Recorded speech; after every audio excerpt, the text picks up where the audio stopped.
Over 100 years ago, a traveling carnival show came through Watch Hill, Rhode Island. And on their departure, they left behind the merry-go-round and these beautiful creatures here. And from that point on, it has gone through various iterations. This could easily be the missing link of carousels in this country. It's ironic that after there were thousands of carousels, and maybe there's only 200 of them now, that one of the first ones is actually one of the last ones that's really intact, and it still has all its original 20 horses. And that's one of the reasons for preserving it. It's the only flying horse carousel of its kind in the world. These are the original horses that have been here from the very, very beginning. So they're 100 and something years old. And in that type of lifespan, there's going to be a certain amount of weaknesses, and those weaknesses have to be addressed. Each year, as the horses come back and they're worn right here on the knees. There's also cracks underneath. And these little stress fractures show up in the paint. And when that happens, it allows things like moisture and water to get in, which then starts corrupting the actual wood and the joints in it.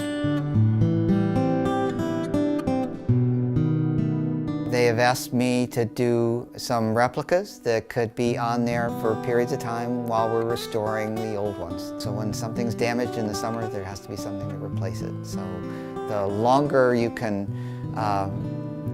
keep them going is really what we're after in preserving the horses, and one way to do that is to have other horses that can be on to lengthen the lives of those that are originals.